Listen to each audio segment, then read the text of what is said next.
ಅಡವಿ ಇದು ಕೇವಲ ವನ್ಯಮೃಗಗಳ ಲೋಕ ಮಾತ್ರವಲ್ಲ, ವನದೇವತೆಯ ಆಲಯ. ವರ್ಷಪೂರ್ತಿ ಹಲವು ಬದಲಾವಣೆಗಳನ್ನು ಕಾಡುವ ಕಾಡುಗಳು ವನ್ಯಜೀವಿಗಳ ಅಪೂರ್ವ ಸಂಗಮ. ಮೌನದ ಮಾತನ್ನು ಆಲಿಸಬೇಕಾದರೆ ಕಾಡಿನ ಸಫಾರಿ ನೋಡಲೇಬೇಕು.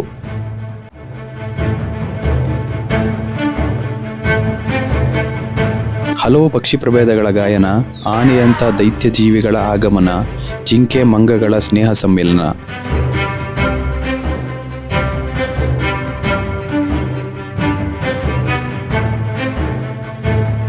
ಗುಂಪು ದಾಳಿ ನಡೆಸುವ ಸೀಳು ನಾಯಿ, ದೈತ್ಯ ದೇಹ ರಚನೆಯ ಕಾಟಿ.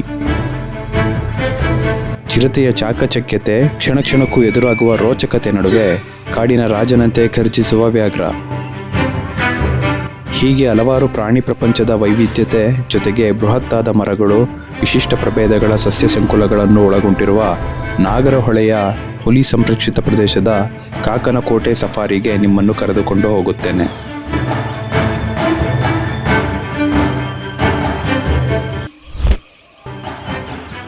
ಬೆಂಗಳೂರಿನ ಬ್ಯುಸಿ ಲೈಫ್ಗೆ ಒಂದು ಬ್ರೇಕ್ ಹಾಕಿ ಎಲ್ಲರೂ ತಿರುಗಾಡಬೇಕು ಅಂತ ಅನಿಸ್ದಾಗಲೆಲ್ಲ ಒಂದು ಕ್ಷಣನೂ ಯೋಚನೆ ಮಾಡದೆ ಹೋಗ್ಬೇಕು ಅನ್ಸೋದು ಕಾಡಿನ ಕಡೆಗೆ. ಅದರಲ್ಲೂ ನಾಗರಹೊಳೆಯ ಕಾಕನಕೋಟೆ ನನ್ನ all time favourite. Bike start ಮಾಡಿ ನಾಗರಹೊಳೆ ಕಡೆಗೆ ನಮ್ಮ ಪ್ರಯಾಣ ಸ್ಟಾರ್ಟ್ ಮಾಡಿದಾಗ ಆಲ್ಮೋಸ್ಟ್ ಮಧ್ಯಾಹ್ನ 2 ಗಂಟೆ ಆಗಿತ್ತು. ಟೈಮು ಈಗ 2:30. ಆ್ಯಕ್ಚುಲಿ ಇಲ್ಲಿ ಕಮಾಂಡೋ ಜಂಕ್ಷನ್ ಹತ್ರ ಇದ್ದೀವಿ. ಇವತ್ತಿನ ಪ್ಲ್ಯಾನು ಅನ್ಪ್ಲ್ಯಾನ್ಡ್. ಆ್ಯಕ್ಚುಲಿ ನಮ್ಮ ರುಜು ಬೆಳಗ್ಗೆ ಹೋಗೋಣ ಇದಕ್ಕೆ ಅಂತ ಅಂದ ನಾಗರಹೊಳೆಗೆ, ಹಾಗಾಗಿ ಈಗ ಹೋಗ್ತಾ ಇದ್ದೀವಿ. ನಾವು ಆಲ್ಮೋಸ್ಟು ರೀಚ್ ಆಗೋದಕ್ಕೆ ಮೇ ಬಿ ಒಂದು 7 o'clock ಆಗ್ಬೋದು ಅನ್ಕೊಂತೀನಿ, ಎಲ್ಲೂ ಸ್ಟಾಪ್ ಮಾಡದೆ ಹೋದರೆ. Let's go. ಈಗ ರಿಚ್ಮಂಡ್ ಸರ್ಕಲ್ನಲ್ಲಿ ಇದ್ದೀವಿ. ಈ ರಿಚ್ಮಂಡ್ ಸರ್ಕಲ್ಲು ಹೆಸ್ರಿಗೆ ತಕ್ಕಂಗೆ ಟ್ರಾಫಿಕ್ಕಲ್ಲೂ ಸಖತ್ ರಿಚ್ಚು. ಹೆಸರಲ್ಲೇ ರಿಚ್ಮಂಡ್ ಅಂತ ಇದೆ. ಟ್ರಾಫಿಕ್ಕು ಕೂಡ ಹಂಗೆ ರಿಚ್ ಆಗಿರುತ್ತೆ ಯಾವಾಗಲೂ. ಇಲ್ಲಿ ಜಾಮ್ ಆದರೆ ಹೆಚ್ಚು ಕಡಿಮೆ 1.5 ಕಿಲೋಮೀಟ್ರ್ವರೆಗೂ ಅದೇ ಜಾಮ್ ಇರುತ್ತೆ. ಹೊರಡೋ ಅರ್ಜೆನ್ಸಿಲಿ ಬೈಕ್ಗೆ ಚೈನ್ ಲೂಪ್ ಮಾಡೋದನ್ನೇ ಮರ್ತುಬಿಟ್ಟಿದ್ದೆ. ಹೆಚ್ಚು ಕಡಿಮೆ 250 ಕಿಲೋಮೀಟ್ರ್ ಹೋಗಬೇಕು. ಚೈನ್ ಲೂಪ್ ತಗೊಳ್ಳೋಣ ಅಂತ ಅಂದಿವೆ ಹೋಗ್ಬೇಕಾದ್ರೆ JC ರೋಡ್ ಕಡೆ ನನ್ನ ಬೈಕ್ನ ತಿರುಗಿಸ್ದೆ. ಅದು ಬೇರೆದಿಲ್ವಾ?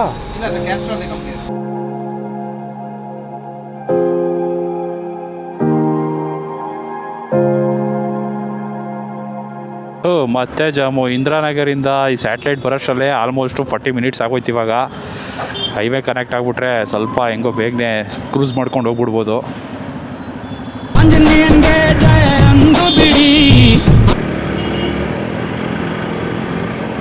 ನೋಡಿ, ಮೈಸೂರಿಗೆ ಹೋಗೋರು ಇವಾಗ ತುಂಬ ಸುಲಭವಾಗಿ ಮಾಡಿಬಿಟ್ಟವ್ರೆ. ಇಲ್ಲಿ ನೈಸ್ ರೋಡಲ್ಲಿ ಕನೆಕ್ಟ್ ಆಗುತ್ತೆ. ದೀಪಾಂಜಲಿ ನಗರ ಮೆಟ್ರೋಯಿಂದ ಲೆಫ್ಟ್ಗೆ ಇಲ್ಲಿ ಕನ್ಸ್ಟ್ರಕ್ಷನ್ ಆಗ್ತಿತ್ತಲ್ಲ, ನಾನು ಯಾವುದೋ ಅಪಾರ್ಟ್ಮೆಂಟ್ಗೆ ರೋಡ್ ಮಾಡ್ತಾ ಇರೋದು ಅಂತ ಅನ್ಕೊಂಡಿದ್ದೆ ಇಷ್ಟು ದಿನ. ಬಟ್ ಫೈನಲಿ ನೈಸ್ ರೋಡ್ಗೆ ಕನೆಕ್ಟ್ ಮಾಡಿರೋದು. ಒಂದು ಲೆವೆಲ್ಗೆ ಇಲ್ಲಿಂದ ಅಲ್ಲಿವರೆಗೂ ಬೇಗನೆ ಹೋಗ್ಬಿಡ್ಬೋದು. ಟ್ರಾಫಿಕ್ಕು ಅಲ್ಲೇ ಪೀಕ್ ಟ್ರಾಫಿಕ್ ಆಗೋದು ಜಾಮು. ಪೀಕ್ ಟೈಮಲ್ಲಿ ಈ ವೀಕೆಂಡ್ಸಲ್ಲೆಲ್ಲಂತೂ ಭಯಂಕರ. ನಿಮಗೆ ಗೊತ್ತಿರ್ಬೋದು, ಮೈಸೂರಿಂದ ಓಡಾಡೋರ್ಗೆ ಆಲ್ಮೋಸ್ಟ್ ಗೊತ್ತಿರುತ್ತೆ. ಅಲ್ಲಿಂದ ಇಲ್ಲಿ ಬರೋದೇ ಅರಸಾಹಸ. 1.5 ಗಂಟೆ ಇಲ್ಲಿವರೆಗೂ ರೀಚ್ ಆಗೋಕ್ಕೆ ತಗೊಂಡ್ಬಿಡುತ್ತೆ ಕೆಂಗೇರಿಯಿಂದ.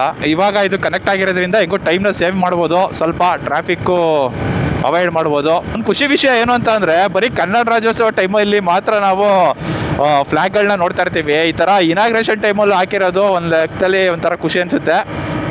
ಕನ್ನಡದ ಬಾವುಟ ಕರ್ನಾಟಕದ ಮಣ್ಣಿನಲ್ಲಿ ರಾರಾಜಿಸ್ತಾ ಇರಬೇಕು ಯಾವತ್ತೂ.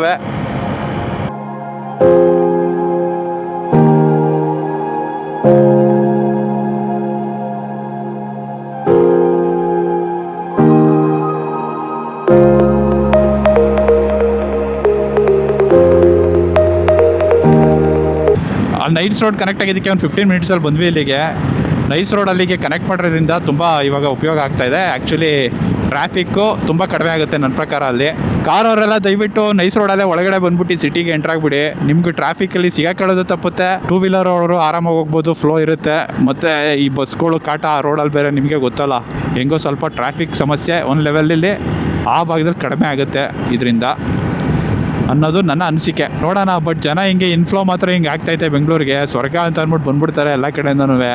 ಔಟ್ಫ್ಲೋ ಮಾತ್ರ ಕಡಿಮೆ. ಇಲ್ಲಿಂದ ಬಿಟ್ಟೋಗೋರೇ ಇಲ್ಲ. ಎಲ್ಲ ಪ್ರಾಪರ್ಟಿ ಮೇಲೆ ಪ್ರಾಪರ್ಟಿ. ನೀವು ಸರ್ಜಾಪುರ ಅಲ್ಲೆಲ್ಲರೂ ಹೋಗ್ಬಿಟ್ರೆ ಸೈಕ್ ಆಗ್ಬಿಡ್ತೀರ ನಿಜವಾಗ್ಲೂ. ಏನು ಜನಗಳು ಗುರು ಅಲ್ಲಿ. ಬರೀ ನಮ್ಮವ್ರಿಗಿಂತ ಈ ಬೇರೆಯವರೇ ತುಂಬವ್ರೆ. ಈ ಕಡೆ ಸೌತ್ ಬೆಂಗಳೂರೇ ಸೂಪರ್ ಗುರು. ನಮ್ಮ ಕನ್ನಡಿಗರು ಜಾಸ್ತಿ ಇರೋರು. ವಿಜಯನಗರ, ಬಸವನಗುಡಿ, ಜಯನಗರ, ಮಲ್ಲೇಶ್ವರಮು ಗೋಲ್ಡ್ ಏರಿಯಾಗಳು ಇವೆಲ್ಲ ಹೊಸ ಏರಿಯಾಗಳು ಮಾಡೋರೆ. ನಕ್ಕನ್ ಏನು ಏರಿಯಾ ಗುರು ಬಂತು ಗಬ್ಬೆಬ್ಬಿಸ್ಬಿಟ್ಟವ್ರೆಲ್ಲ. ಅನ್ಕಂಟ್ರೋಲ್ ಡೆವಲಪ್ಮೆಂಟ್ ಅಂತ ಅಂದರೆ ಇದಕ್ಕೆ ಅನಿಸುತ್ತೆ. ನಾವೀಗ ಈ ಸ್ಟ್ರೆಚ್ನ ಮಂಡ್ಯವರೆಗೂ ಹಂಗೆ ಹೊಡಿಬೇಕು, ಪಿಕಪ್ ಮಾಡಬೇಕು. ಟೈಮ್ ಆಲ್ರೆಡಿ ತುಂಬ ಆಗೋಗಿದೆ, 3:30. ಮಂಡ್ಯದಲ್ಲಿ ಒಂದು ಶಾರ್ಟ್ ಬ್ರೇಕ್ ಹಾಕಿ ಜರ್ನಿನ ಕಂಟಿನ್ಯೂ ಮಾಡೋದು ನಮ್ಮ ಪ್ಲಾನ್ ಆಗಿತ್ತು. ನಾವು ಆನ್ ದಿ ವೇ ಬರ್ತಾ ಇದ್ದೀವಿ ಅಂತ ನಮ್ಮ ಕೆಂಪೇಗೌಡಕ್ಕೆ ಗೊತ್ತಿದ್ರಿಂದ ಹರಿಪ್ರಿಯಾ ಹೋಟ್ಲ್ ಹತ್ರ ಸಿಗ್ತೀನಿ ಅಂತ ಅಂದ. ನಮಸ್ಕಾರ. ಸ್ಟಾರ್ಟ್ ಮಾಡ್ದೇನೋ ಕೆಂಪೇಗೌಡ್ರೆ ಹೇಳಿ, ಏನು ಸಮಾಚಾರ? ನೋಡಿರ್ತೀರಲ್ಲ ಫಸ್ಟ್ ವಿಡಿಯೋದಲ್ಲಿ ನಾವು ಯೂಟ್ಯೂಬ್ ಸ್ಟಾರ್ಟ್ ಮಾಡಿದಾಗ ಹೋಗಿದ್ವಲ್ಲ ಕಾರು ಹೋದರೆ ಕೆಂಪೇಗೌಡ್ರ ಅಂತ.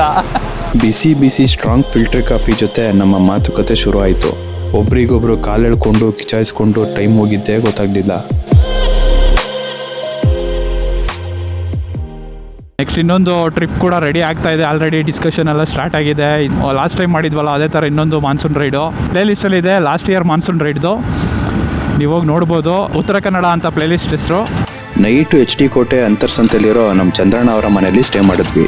ಅರ್ಲಿ ಮಾರ್ನಿಂಗ್ ಸಫಾರಿ ಸ್ಲಾಟ್ ಇದ್ದಿದ್ದ ಕಾರಣ ಬೆಳಿಗ್ಗೆ ಬೇಗನೆ ಫ್ರೆಶ್ ಅಪ್ ಆಗಿ ಸಫಾರಿ ಸೆಂಟರ್ ಕಡೆ ಹೊರಟ್ವಿ.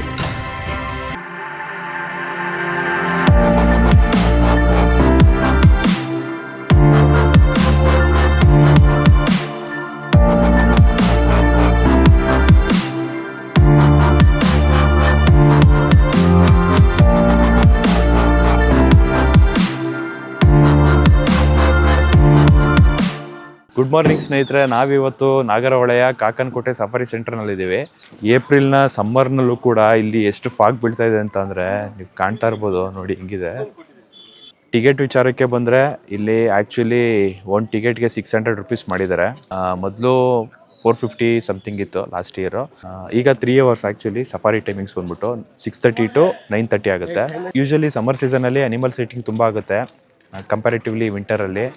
ಹಾಗಾಗಿ ಈಗ ಕ್ರೌಡ್ ತುಂಬ ಜಾಸ್ತಿ ಅಂತಲೇ ಹೇಳ್ಬೋದು. ಆಮೇಲಿಂದ ಇವಾಗ ಸಮ್ಮರ್ ಹಾಲಿಡೇಸ್ ಇರೋದ್ರಿಂದ ಮಕ್ಕಳುಗಳು ತುಂಬ ಕರ್ಕೊಂಬಂದಿದ್ದಾರೆ. ಚಿಕ್ಕ ಮಕ್ಕಳುಗಳಿಗೆ ತುಂಬ ಎಂಜಾಯ್ ಮಾಡೋದಕ್ಕೆ ಮತ್ತು ಪ್ರಾಣಿಗಳ ಬಗ್ಗೆ ತಿಳ್ಕೊಳ್ಳೋದಕ್ಕೆ ಒಂದು ಒಳ್ಳೆಯ ಅವಕಾಶ. ನೀವೇನಾರ ಪ್ರಾಣಿ ಪ್ರಿಯರಾಗಿದ್ದರೆ ಸಮ್ಮರ್ ಸೀಸನ್ನಲ್ಲಿ ಭೇಟಿ ಕೊಡಿ ಅಂತ ನಾನು ನಿಮಗೆ ಹೇಳೋದಕ್ಕೆ ಇಷ್ಟಪಡ್ತೀನಿ. ವಿಂಟರಲ್ಲೂ ಒಂದು ಸರಿ ಹೋಗ್ರಿ, ಅಂದರೆ December to January is the best time. ನೋಡೋಣ ಇವತ್ತು ನಮಗೆ ಏನು ಸೈಟಿಂಗ್ ಆಗುತ್ತೆ ಅಂತ. ಲಾಸ್ಟ್ ಟೈಮು ಹುಲಿಯ ದರ್ಶನ ಆಗಿತ್ತು, ಅದನ್ನು ನಿಮಗೆ ಡಿಸ್ಕ್ರಿಪ್ಷನ್ ಹಾಕಿರ್ತೀವಿ ಲಾಸ್ಟ್ ಟೈಮ್ದು ವಿಡಿಯೋದು. ಇಲ್ಲಿ ಸಮ್ಮರ್ ಸೀಸನ್ ಆಗಿದ್ರು ಈ ಲೆವೆಲ್ ಫಾಗ್ ಬೀಳ್ತಾ ಇದೆ. ಸುತ್ತ ಕಾಡು. ನಮಗೆ ಯಾವ ಲೆವೆಲ್ಲು ಅನಿಮಲ್ ಸೈಟ್ ಆಗುತ್ತೆ ನೋಡಬೇಕು. ಬನ್ನಿ ಸಫಾರಿ ಸ್ಟಾರ್ಟ್ ಮಾಡೋಣ.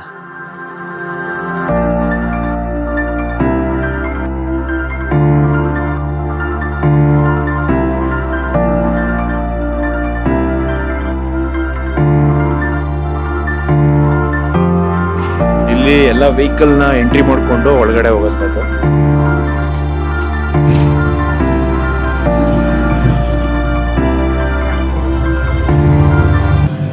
ನಮ್ಮ ಜೊತೆ ಅಣ್ಣ, ನಿಮ್ಮ ಹೆಸರು? ಪ್ರಕಾಶ್. ನಮ್ಮ ಜೊತೆ ಡ್ರೈವರ್ ಪ್ರಕಾಶ್ ಅವರಿದ್ದಾರೆ.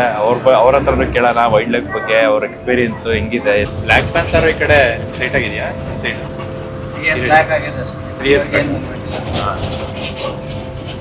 ಅದು ಬೇರೆ ರೇಂಜ್ ಅನ್ಸುತ್ತೆ. ನಾಗರಹೊಳೆ ಬೇರೆ ರೇಂಜಲ್ಲಿ ಇರ್ಬೋದು. ಹೌದಾ? ಒಂದು ಅದೇ ಸಾಯ ಅಂತ ಒಂದಿತ್ತಲ್ಲ, ಅದೇನೆ. ಅದು ಬಿಟ್ರೆ ಮಂಗೂಸ್ ಇದೆ ನೋಡಿ.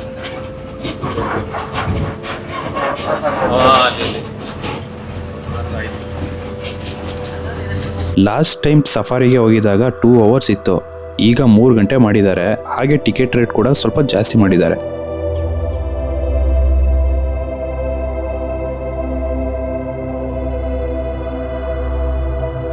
ಸಫಾರಿ ಪ್ರಾರಂಭದಲ್ಲೇ ಆನೆಗಳ ಹಿಂಡು ನಮ್ಮನ್ನು ವೆಲ್ಕಮ್ ಮಾಡ್ದಂಗೆ ಇತ್ತು.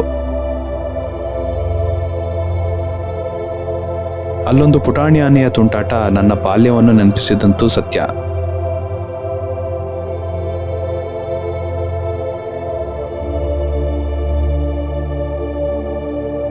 ಅಷ್ಟೊತ್ತಿಗೆ ಸೂರ್ಯದೇವ ಉದಯಿಸಲು ಪ್ರಾರಂಭಿಸಿದ. ಆಗ ನಮ್ಮ ಎದುರಿಗೆ ಚುಕ್ಕಿ ಜಿಂಕೆಗಳ ಹಿಂಡು ರಸ್ತೆ ದಾಟ್ತಿದ್ವು. ಆ ದೃಶ್ಯ ಟ್ರಾಫಿಕ್ ಸಿಗ್ನಲ್ಲಿ ಜನರು ರಸ್ತೆ ದಾಟೋ ಥರನೇ ಇತ್ತು.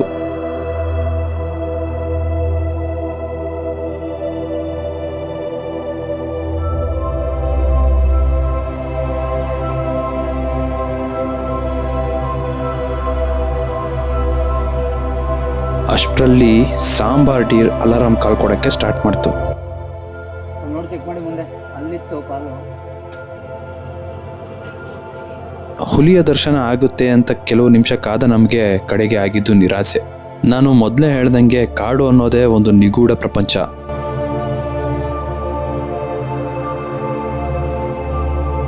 ವಾಸ್ತವ ಏನು ಅಂತಂದ್ರೆ ಕಾಡು ಸುತ್ತೋದೇ ಒಂದು ಉಲ್ಲಾಸದ ಅನುಭವ.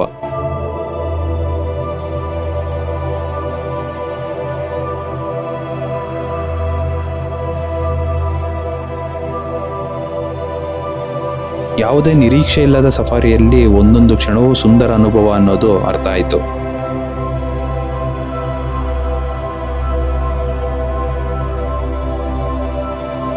ಅಷ್ಟರಲ್ಲಿ ಆಪೋಸಿಟ್ ಇನ್ನೊಂದು ಸಫಾರಿ ವೆಹಿಕಲ್ ಬಂತು. ಅದರಲ್ಲಿ ಎಲ್ಲರೂ ನಿದ್ದೆ ಹೋಗಿದ್ರು. ಸಫಾರಿ ನೋಡಿ ಅಂತ ನಿದ್ದೆ ಹೊಡಿತವ್ರು ನೋಡಿ. ಪಾಪ ಅವ್ರಿಗೂ ಹುಲಿ ಕಾಣಿಸಿಲ್ಲ ಅಂತ ಬೇಜಾರಾಗಿ ನಿದ್ದೆ ಹೋಗಿದ್ದಾರೆ ಅಂತ ಅನ್ಕೊಂಡು ಸುಮ್ಮನದೆ.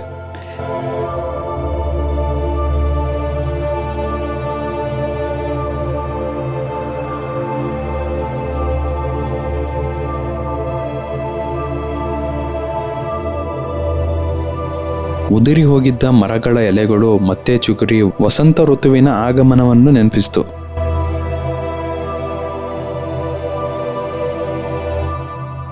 ಕೊನೆಗೆ 3 ಗಂಟೆಗಳ ವನವಿಹಾರ ಮುಗಿಯೋ ಟೈಮ್ನಲ್ಲಿ ಕಬಿನಿಗೆ ಸೇರೋ ಅದರ ಉಪನದಿಯಲ್ಲಿ ಎಣ್ಣಾನೆಯೊಂದು ಅದರ ಮರಿಯೊಂದಿಗೆ ನೀರು ಕುಡಿದು ಚಿಲ್ ಮಾಡ್ತಾ ಇದ್ದ ದೃಶ್ಯ ನೋಡಿ ನಾವು ಚಿಲ್ಲಾದ್ವಿ.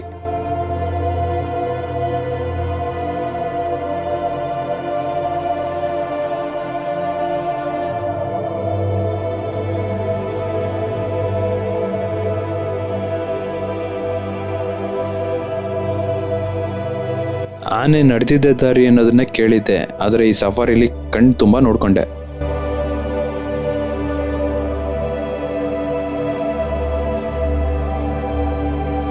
ಕಾಡೊಳಗೆ ಇರೋಂಥ ಒಂದು ದೇವಸ್ಥಾನ ಇದು, ಹಳೆ ದೇವಸ್ಥಾನ ಅಂತ. ಆ ಕಡೆ ಶಿಫ್ಟ್ ಮಾಡಿದ್ದಾರೆ ಹೊಸದಾಗಿದ್ದು. ಇಲ್ಲಿ ಹಬ್ಬ ಮಾಡ್ತಾ ಇದ್ದಾರೆ ಟ್ರೈಬಲ್ಸ್. ಹೆಂಗಿತ್ತು ಎಕ್ಸ್ಪೀರಿಯನ್ಸ್ ಹೇಳಿ? ಸೂಪರ್ ಆಗಿತ್ತು. ಸ್ನೇಹಿತರೆ, ಇವತ್ತಿನ ಸಫಾರಿ ವಿಡಿಯೋ ಎಂಜಾಯ್ ಮಾಡಿದ್ರು ಅಂತ ಅನ್ಕೊಂತೀನಿ. ಲಾಸ್ಟ್ ಇಯರ್ ನಮಗೆ ಟೈಗರ್ ಸ್ಪಾಟ್ ಆಗಿತ್ತು. ಅನ್ಫಾರ್ಚುನೇಟ್ಲಿ ಇವತ್ತು ಸ್ಪಾಟ್ ಆಗಲಿಲ್ಲ. ಈ ಫಾರೆಸ್ಟ್ ಅನ್ನೋದೇ ಹಂಗೆ ಒಂದು ಮಿಸ್ಟ್ರಿ. ಲಕ್ಕಿದ್ರೆ ಒಂದೊಂದು ಸರಿ ನಮಗೆ ಈ ಥರ ಬಿಕೆಟ್ಸ್ಗಳು ಸ್ಪಾಟ್ ಆಗುತ್ತೆ. ಈ ಸರಿ ಏನೂ ಆಗಲಿಲ್ಲ. ಬಟ್ ಆದರೆ ಆನೆಗಳು, ಆಮೇಲಿಂದ ಸಾಂಬಾರ್ ಡಿಯರ್, ಮತ್ತು Malabar giant squirrel, Indian roller, ಈ ಥರ ಕೆಲವು ವಿಶಿಷ್ಟ ಪಕ್ಷಿ ಪ್ರಾಣಿಗಳು ನಮಗೆ ಈ ಬಾರಿ ಸಫಾರಿಲಿ ಸ್ಪಾಟ್ ಆಯಿತು. ಟೋಟಲಿ ಹೇಳ್ಬೇಕಂತ ಅಂದರೆ ಫಾರೆಸ್ಟಲ್ಲಿ ನಮಗೆ ಅನಿಮಲ್ ಸ್ಪಾಟ್ ಆಗಲಿ ಬಿಡಲಿ ಬೇರೆ ಪ್ರಶ್ನೆ, ಬಟ್ ಫಾರೆಸ್ಟ್ ಒಳಗಡೆ ತಿರುಗಾಡೋದೇ ಒಂದು ಖುಷಿ. ನೀವೇನಾರ ವನ್ಯಜೀವಿ ಪ್ರೇಮಿಗಳಾಗಿದ್ರೆ ಸಫಾರಿಗೆ ಬನ್ನಿ, ಈ ಥರ ಎಂಕರೇಜ್ ಮಾಡಿ. ನೀವು ಸ್ವಲ್ಪ ಸಂಯಮದಿಂದ ವರ್ತಿಸಿ, ಕಾಡಲ್ಲಿ ಪ್ರಾಣಿಗಳನ್ನ ಉಳಿಸಿ ಅಂತ ಹೇಳೋದಕ್ಕೆ ಇಷ್ಟಪಡ್ತೀನಿ. ಸಫಾರಿ ಮುಗಿಸ್ಕೊಂಡು ಯೂಶಲಿ ನಮ್ಮ ದಸರಾ ಆನೆ ಅರ್ಜುನನ ಬಿಡಾರ ಬಳ್ಳೆ ಕ್ಯಾಂಪ್ಗೆ ಹೋಗೋದು ವಾಡಿಕೆ. ಬಳ್ಳೆ ಕ್ಯಾಂಪ್ಗೆ ಹೋಗೋ ದಾರಿ ಇದೆಯಲ್ಲ, ಆ ದಾರಿ ಬೇರೆ ಕಥೆನೇ ಹೇಳುತ್ತೆ.